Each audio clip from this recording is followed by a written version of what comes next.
श्री गणेशाय नमः। गुरुर्ब्रह्मा गुरुर्विष्णु गुरुर्देवो महेश्वर गुरुर्साक्षात् परब्रह्म तस्मै श्री गुरुवे नमः। त्वमेव माता च पिता त्वमेव बन्धु च सखा त्वमेव विद्या द्रविणं त्वमेव सर्वं मम देवदेव।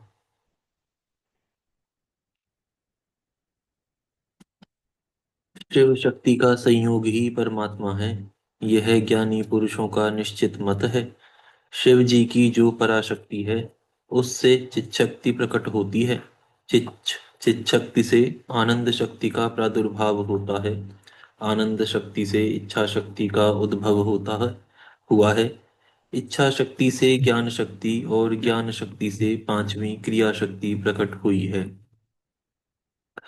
मुनि, इन्हीं से निवृत्ति आदि कलाएं उत्पन्न हुई हैं।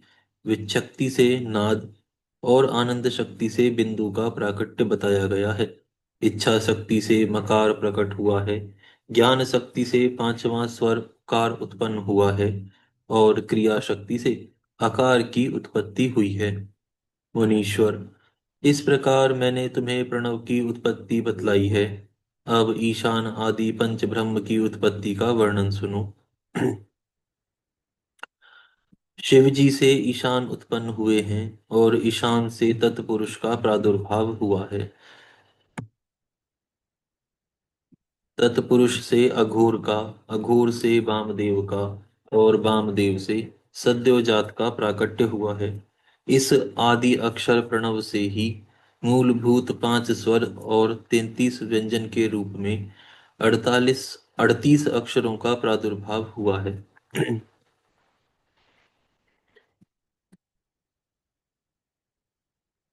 अब कलाओं की उत्पत्ति का क्रम सुनो। ईशान से शांति शांतति ता कला उत्पन्न हुई है।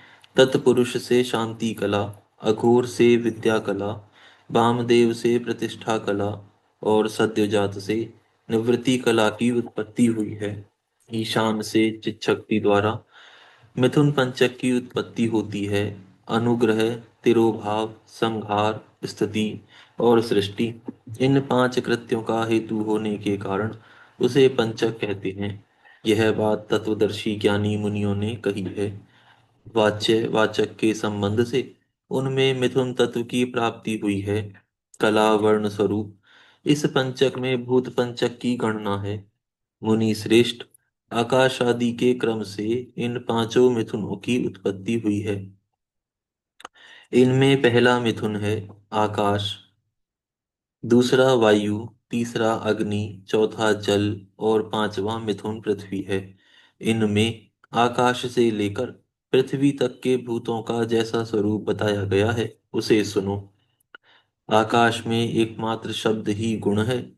वायु में शब्द और स्पर्श दो गुण हैं।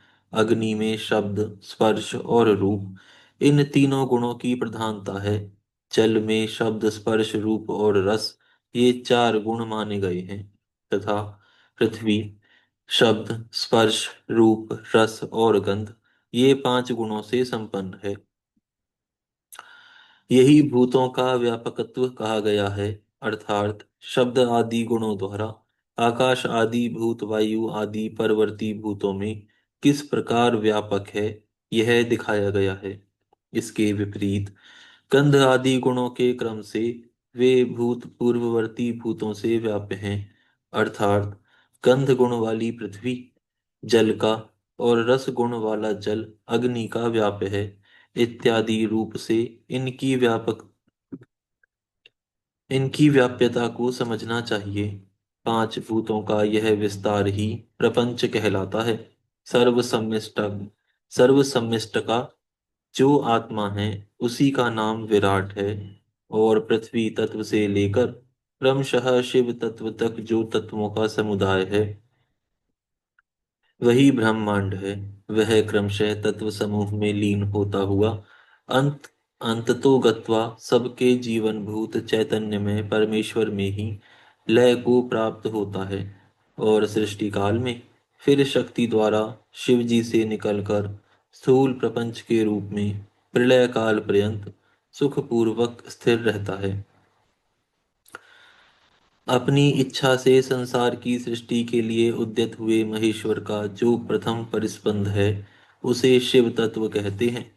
यही इच्छा शक्ति तत्व है, क्योंकि संपूर्ण कृत्यों में इसी का अनुवर्तन होता है।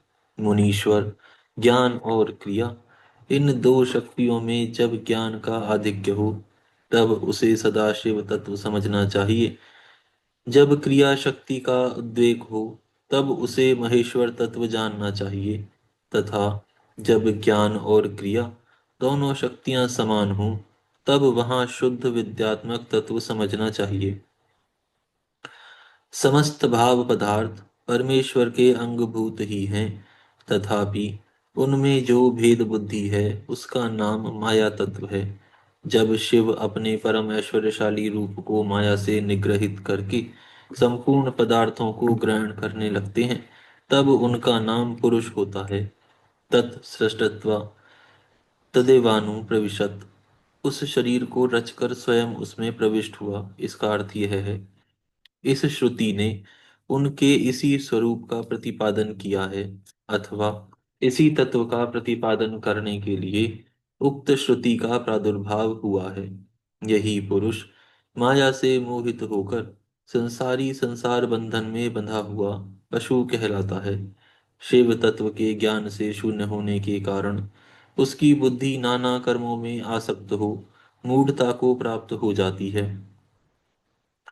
वह जगत को भगवान शिव से अभिन्न नहीं जानता, तथा अपने को भी शिव से भिन्न ही समझता है। प्रभु, यदि शिव से अपनी तथा जगत की अभिन्नता का बोध हो जाए, तो इस पशु यानी जीव को मोह का बंधन ना प्राप्त हो। जैसे इंद्रजाल विद्या के ज्ञाता यानी बाजीगर को अपनी रची हुई अद्भुत वस्तुओं के विषय में मोह या भ्रम नहीं होता।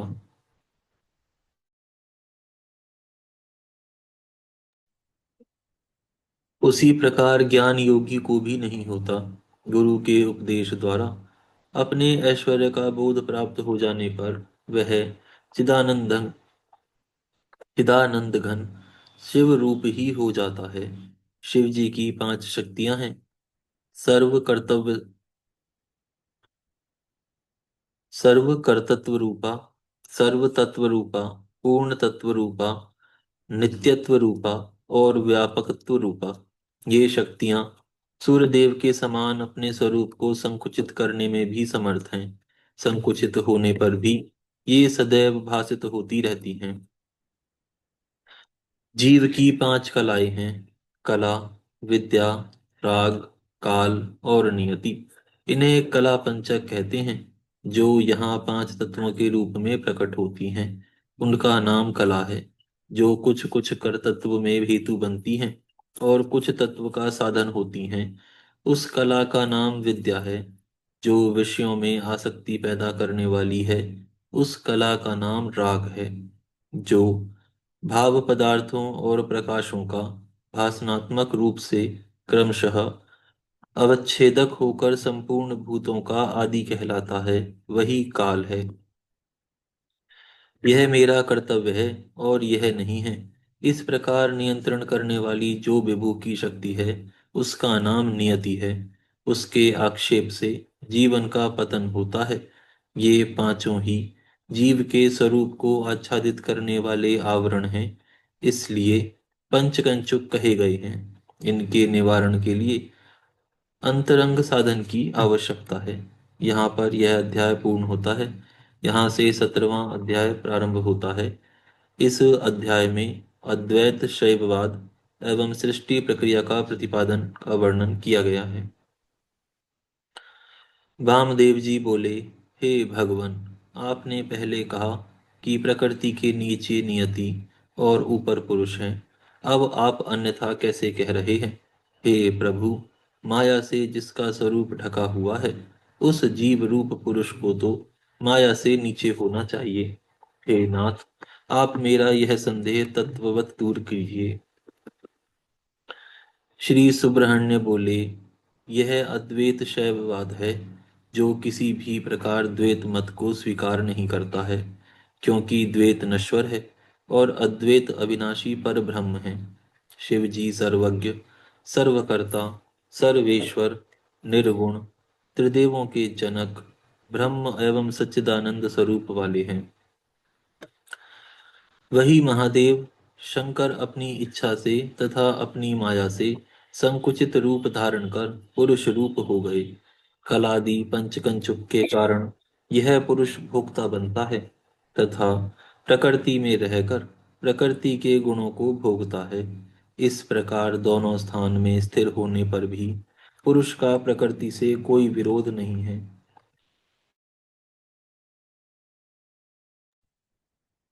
क्योंकि वह अपने रूप को संकुचित करने पर भी ज्ञान रूप से समष्टि में स्थित है। वह सत्व गुणों से साध्य है एवं बुद्धि आदि तृतीय से युक्त है। सत्व आदि गुणों के कारण वह चित्त प्रकृति तत्व भी है। सात्विक आदि भेद से तीनों गुण प्रकृति से उत्पन्न हुए हैं। इन्हीं गुणों से वस्तु का निश्चय कराने वाली बुद्धि उत्पन्न हुई है।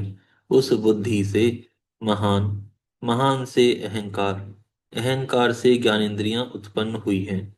उसी तेजस अहंकार से मन भी उत्पन्न हुआ है। मन का रूप संकल्प विकल्पात्मक है। श्रोत्र, त्वचा, चक्षु, जिह्वा और नासिका, ये ज्ञानेंद्रियां हैं। शब्द, स्पर्श, रूप, रस और गंध, ये श्रोत्र आदि के क्रम से ज्ञानेंद्रियों के गुण कहे गए हैं। वैकारिक अहंकार से क्रमशः तन मात्राएं उत्पन्न होती हैं। तत्वदृष्टा मुनियों ने उन तन्मात्राओं को सूक्ष्म भूत कहा है। कर्मेंद्रियों को उनके कार्यों के सहित समझना चाहिए। हे विप्रषि, वे वाणी, हाथ, पैर, पायु और उपस्थ हैं। उनके कार्य बोलना, ग्रहण करना, चलना, मल त्याग तथा आनंद लेना है। भूत आदि अहंकार से क्रमशः तन्मात्राओं की उत्पत्ति हुई है। उन्हीं सूक्ष्म भूतों को शब्द आदि सूक्ष्म तन्मात्रा कहा जाता है। उन्हीं से क्रमशः आकाश, वायु, तेज, जल और पृथ्वी की उत्पत्ति जाननी चाहिए। हे मुनि शार्दुल, इन्हें ही पंचभूत भी कहा जाता है। अवकाश प्रदान करना, वहन करना, पकाना, वेग एवं धारण करना, ये उनके कार्य कहे गए हैं। श्री वामदेव जी बोले, हे स्कंद, आपने पहले कलाओं से भूत सृष्टि कही थी, किंतु अब आप इसके विपरीत क्यों कह रहे हैं? इस विषय में मुझे महान संदेह हो रहा है। आपने कहा था, हे वामदेव जी, अकार आत्म तत्व है, उकार विद्या तत्व है, मकार शिव तत्व है, ऐसा समझना चाहिए। बिंदु नाद को सर्व तत्वार्थक जानना चाहिए। हे मुने, उसके जो देवता हैं, उन्हें अब सुनिए। श्री ब्रह्मा, विष्णु, रुद्र, महेश्वर और सदाशिव, ये सभी साक्षात शिव जी की ही मूर्तियां हैं, जो श्रुति में कही गई हैं। ऐसा आपने पहले कहा था, किंतु अब उसके विपरीत कह रहे हैं कि ये तन्मात्राओं से होती हैं। मुझे इस विषय में महान संदेह है। हे स्कंद जी, आप दया करके इस संदेह को दूर कीजिए। मुनि का यह वचन सुनकर कुमार कहने लगे। श्री सुब्रह्मण्य बोले, हे मुने, हे महाप्राज्ञ, तस्माद्वा इस श्रुति से प्रारंभ कर भूत सृष्टि क्रम को मैं कह रहा हूँ, उसे सावधान होकर आदर पूर्वक सुनिए। कलाओं से पंच महाभूत उत्पन्न हुए हैं, यह तो निश्चित ही है। अतः स्थूल प्रपंच रूप वे पंच महाभूत शिव जी के शरीर हैं। शिव तत्व से लेकर पृथ्वी तत्व पर्यंत सभी तत्व क्रमशः तन्मात्राओं द्वारा उत्पन्न होते हैं। हे मुने, अब मैं क्रम से उन्हीं तत्वों को कहूंगा। सभी भूतों के जो कारण हैं, वे कला तथा तन्मात्राएं एक ही वस्तु हैं। हे ब्रह्मवेताओं में श्रेष्ठ, इनमें विरोध मत समझिए। इस स्थूल सूक्ष्मात्मक संसार में नक्षत्रों के सहित सूर्य, चंद्र आदि ग्रह तथा अन्य ज्योतिर्गण उत्पन्न हुए हैं। ब्रह्मा, विष्णु, महेश्वर आदि देवता, समस्त भूत समुदाय, इंद्र आदि दिक्पाल, देवता, पितर, असुर, राक्षस, मनुष्य एवं अन्य प्रकार के जंगम प्राणी, पशु, पक्षी, कीट, पन्नग, सर्प आदि नाम भेद वाले जीव, वृक्ष, गुल्म, लता, औषधि, पर्वत, गंगा आदि 8 प्रसिद्ध नदियां तथा महान रिद्धि संपन्न 7 समुद्र और जो कुछ भी वस्तुएं हैं वे सब इसी में प्रतिष्ठित हैं, बाहर नहीं। हे मुनि श्रेष्ठ, इसे बुद्धि से विचार करना चाहिए। शिव ज्ञान विशारद, आप जैसे बुद्धिमानों को इसी की उपासना करनी चाहिए, क्योंकि यह सारा स्त्री पुरुष रूप विश्व शिव शक्ति स्वरूप है। हे मुने, यह सब ब्रह्म है, यह सब रुद्र है, ऐसा मानकर उपासना करनी चाहिए। श्रुति ऐसा कहती है, तथा इसीलिए सदाशिव इस प्रपंच की आत्मा कहे जाते हैं। 38 कलाओं के न्यास संपादन में जो समर्थ है, तथा मैं सदाशिव से सर्वथा अभिन्न हूँ, ऐसी अद्वैत भावना से युक्त जो गुरु हैं, वे साक्षात सदाशिव ही हैं, तथा शिव स्वरूप गुरु ही प्रपंच, देवता, यंत्र तथा मंत्र स्वरूप भी हैं। इसमें संशय नहीं है। इस प्रकार से विचार करने वाला वह श्रेष्ठ शिष्य गुरु की भांति शिव स्वरूप हो जाता है। हे विप्र, आचार्य की कृपा से सभी बंधनों से मुक्त होकर शिव जी के चरणों में आसक्त हुआ शिष्य निश्चित रूप से महान आत्मा वाला हो जाता है। इस जगत में जो भी वस्तु है वह सब गुणों की प्रधानता के कारण समष्टि और व्यष्टि रूप से प्रणव के ही अर्थ को कहती है। राग आदि दोषों से रहित वेदों का सार स्वरूप शिव प्रिय तथा शिव जी द्वारा कथित यह अद्वैत ज्ञान मैंने आपसे प्रेम पूर्वक कह दिया। जो अहंकार में भरकर मेरी बात को मिथ्या कहेगा वह देवता, दानव, सिद्ध, गंधर्व अथवा मनुष्य कोई भी हो, वह अवश्य ही उस दुरात्मा का सिर मैं अवश्य ही उस दुरात्मा का सिर शत्रुओं के लिए कालाग्नि के समान अपनी महान शक्ति से काट दूंगा, इसमें संदेह नहीं है। हे मुने, आप तो साक्षात शिवा शैव द्वैत वेत्ताओं में सर्वश्रेष्ठ हैं और शिव ज्ञान के उपदेश करने में कुशल तथा शिवाचार के प्रदर्शक हैं। जिन आपके देह की भस्म के स्पर्श मात्र से अपवित्र महापिशाच ने भी पाप राशि को ध्वस्त कर आपकी कृपा से सद्गति को प्राप्त किया था।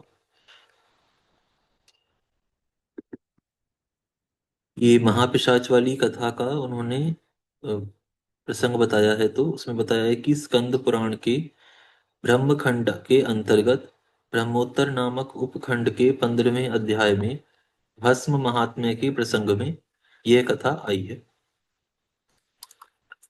त्रिलोक्य का ऐश्वर्य धारण करने वाले आप शिव योगी कहे जाते हैं। आपकी कृपा दृष्टि के पड़ते ही पशु भी पशुपति अर्थात साक्षात शिव हो जाते हैं। आपने जो आदर पूर्वक मुझसे प्रश्न किया वह तो केवल लोक शिक्षा के लिए किया, क्योंकि साधु लोग लोकोपकार के लिए ही इस लोक में विचरण करते हैं। यह परम रहस्य सदा आप में प्रतिष्ठित है। अतः आप श्रद्धा एवं भक्ति भाव से आदर पूर्वक अपने मन को प्रणव में लगाकर उन संसारी जीवों को परमेश्वर में युक्त करके उन्हें भस्म और रुद्राक्षमाला धारण विधि के उपदेश सहित शिवाचार की शिक्षा प्रदान करें। आप कल्याणमय हैं, शैवचित्त हैं, शैवोचित्त आचार शैवोचित्त आचरण करते हैं और अद्वैत भावना को प्राप्त हैं। अतः लोक रक्षा हेतु विचरण करते हुए आप अक्षय सुख प्राप्त करें। श्री सूत जी बोले, स्कंद जी द्वारा कथित इस अद्भुत वेदांतिष्ठित मत को सुनकर महर्षि वामदेव विनम्र हो कार्तिकेय जी को पृथ्वी पर बार बार दंडवत प्रणाम कर उनके चरण कमल के मकरंद का भ्रमर के समान आस्वादन करते हुए तत्वज्ञ हो गए। यहाँ पर यह अध्याय पूरा होता है। यहाँ से 18वां अध्याय प्रारंभ होता है। इस अध्याय में संन्यास पद्धति में शिष्य बनाने की विधि का वर्णन किया गया है। श्री सौनक जी बोले, हे सूत जी, तब वेदांत सार स्वरूप उस परम अद्भुत रहस्य को सुनकर वामदेव जी ने महेश्वर पुत्र कार्तिकेय से और क्या पूछा। शिव ज्ञान में सदा तत्पर रहने वाले योगी श्री वामदेव जी धन्य हैं, जिनके संबंध से इस प्रकार की दिव्य एवं परम पावनी कथा उत्पन्न हुई। इस प्रकार मुनियों के उस स्नेह युक्त वचन को सुनकर भगवान शिव में आसक्त चित्त वाले बुद्धिमान सूत जी प्रसन्न होकर उनसे कहने लगे। श्री सूत जी बोले, आप लोग महादेव के भक्त एवं लोकोपकारी हैं, अतः धन्य हैं। हे मुनियों, अब आप सभी लोग उन दोनों के संवाद को पुनः सुने। इस प्रकार महेश पुत्र स्कंद के द्वैत नाशक तथा अद्वैत ज्ञान को उत्पन्न करने वाले वचन को सुनकर महर्षि वामदेव प्रसन्न हुए।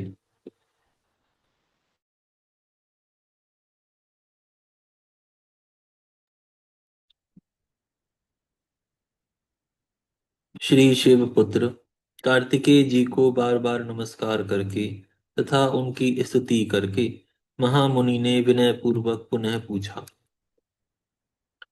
श्री वामदेव बोले, हे भगवान, हे सर्वतत्वज्ञ, हे अमृत वारिधि कार्तिकेय जी, इन आत्मज्ञानी यतियों का गुरुत्व कैसे है। जीवों को भोग मोक्ष आदि की सिद्धि किस कारण से होती है। संप्रदाय की परंपरा के बिना इन्हें उपदेश में अधिकार क्यों नहीं है। इनका इस प्रकार शौर कर्म क्यों होता है तथा ऐसा अभिषेक क्यों किया जाता है, इन सभी बातों को बताइए। हे स्वामिन, आप मेरा संदेह दूर करने की कृपा कीजिए। वामदेव का यह वचन सुनकर कार्तिकेय जी मन में शिव तत्व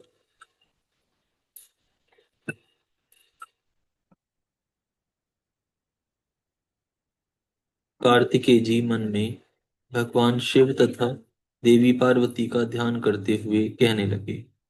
श्री सुब्रहण्य बोले, अब मैं आपके स्नेहवश योग पट्ट का वर्णन करूंगा, जिसके कारण गुरुत्व प्राप्त होता है। हे वामदेव जी, यह अत्यंत गोपनीय तथा मुक्तिप्रद है। वैशाख, श्रावण, आश्विन, कार्तिक, मार्गशीर्ष अथवा माघ मास के शुक्ल पक्ष में उत्तम दिन में पंचमी अथवा पूर्णमासी को प्रातःकाल की नित्य कर्म विधि समाप्त कर शिष्य गुरु की आज्ञा से स्थिर चित्त होकर नियम पूर्वक स्नान करके पर्यंक अर्थात आसन की शुद्धि करे तथा उसके बाद वस्त्र से अपने शरीर को पहुंचकर दूना डोरा बांध करके कटी वस्त्र एवं उत्तरीय धारण करे। फिर पैर धोकर 2 बार आचमन करके सद्यो जातादि मंत्र से विधि पूर्वक भस्म धारण करे। इसके बाद फिर भस्म लेकर उसे सारे शरीर में लगाए।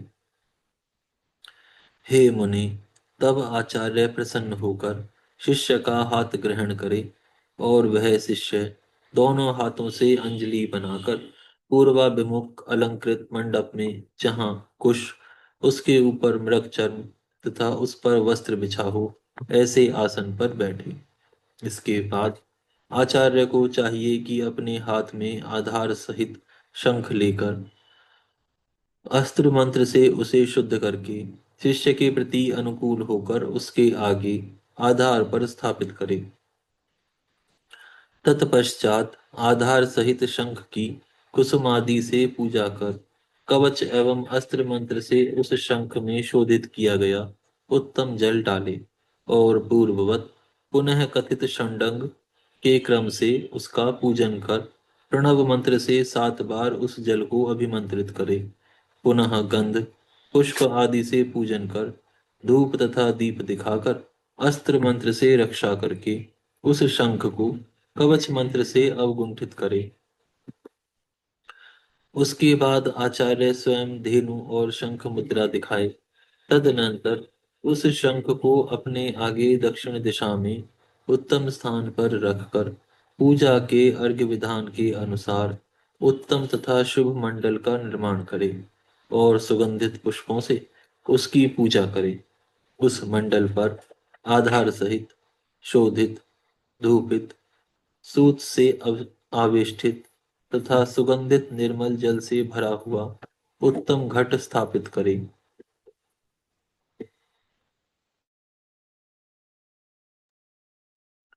हे मुनीश्वर, उसमें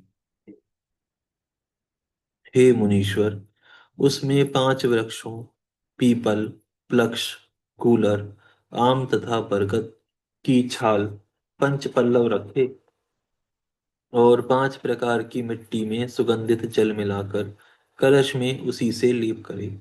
उसके बाद वस्त्र, आम्रपत्र, दूर्वादल, कुशाग्र, नारियल तथा फूलों से कलश को पूर्ण करें। इसी प्रकार अन्य वस्तुओं से भी उस घट को अलंकृत करें। हे मुनि, उस घट में पंचरत्न अथवा उसके अभाव में भक्ति पूर्वक केवल स्वर्ण डाले। नीलम, माणिक्य, स्वर्ण, मूंगा, गोमेद, इन्हें पंचरत्न कहा गया है। रमलुस्क,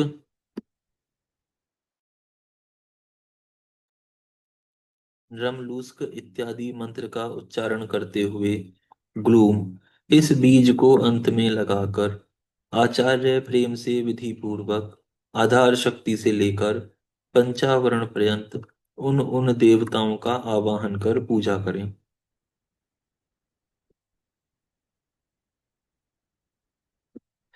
तत्पश्चात पायस का नैवेद्य अर्पित कर पूर्व की भांति तांबूल आदि उपचारों को समर्पित करें और शर्व आदि 8 नामों से पूजा करें। तदुपरांत अष्टोत्तरशत प्रणव का उच्चारण करके उस घट को अभिमंत्रित करें। उसके अनंतर पंच ब्रह्म मंत्रों से सद्योजातादि का अर्चन कर मुद्राओं का प्रदर्शन करते हुए अस्त्र मंत्र से रक्षण तथा कवच मंत्र से अवगुंठन करें। इसके पश्चात भक्ति पूर्वक धूप एवं दीप दिखाकर बाद में धेनु और यूनि नामक मुद्राएं प्रदर्शित करें। उसके बाद आचार्य उस शिष्य के मस्तक को कुशों से ढककर मंडल के ईशान कोण में चौकोर मंडल का निर्माण करें। उसके ऊपर विधि पूर्वक सुंदर आसन रखकर उस पर उस शिष्य को प्रेम पूर्वक बिठाएं।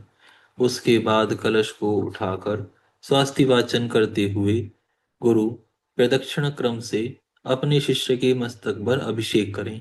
तदनंतर प्रणव का 7 बार उच्चारण कर पंच ब्रह्म के मंत्रों से अभिषेक कर शंख का जल उसके चारों ओर अभिवेष्टित कर दें।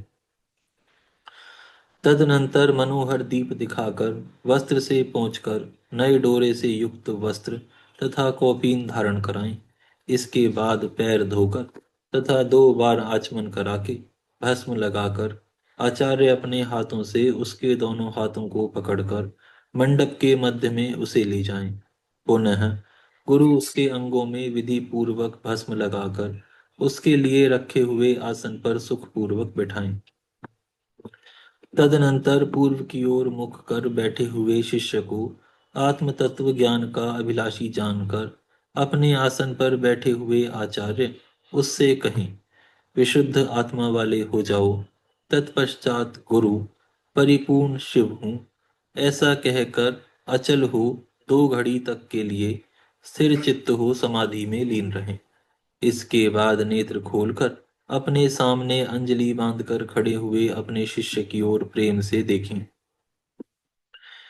इसके बाद भस्म लिप्त अपने हाथ को शिष्य के मस्तक पर रखकर दाहिने कान में हंस सोहम इस मंत्र का स्पष्ट उपदेश करें और शिष्य से कहें कि इस मंत्र के आद्य पद अहम का अर्थ स्वयं वे शक्त्यात्मा शिव हैं। वही शिव मैं हूँ, ऐसा अपने मन में विचार करो। य इत्यणो इत्यादि मंत्र के अर्थ तत्व का उपदेश कर बाद में ब्रह्मा के परोक्ष ज्ञान को कहने वाले महावाक्यों को मैं तुमसे कहता हूँ। हे ब्राह्मण, सावधान होकर सुनो और उन्हें चित्त में धारण करो। इस प्रकार कहकर स्पष्ट रूप से उन महावाक्यों का उपदेश करें। यहाँ पर यह अध्याय पूर्ण होता है। हम यहाँ पर विराम करते हैं, फिर कल से प्रारंभ करेंगे। हे गौ माता, आप सभी देवताओं की माता, सभी पुण्यों का पुण्य, सभी तीर्थों का तीर्थ हैं। हम सभी आपको दंडवत प्रणाम करते हैं। आपकी कृपा सदैव हमारे ऊपर बनी रहे।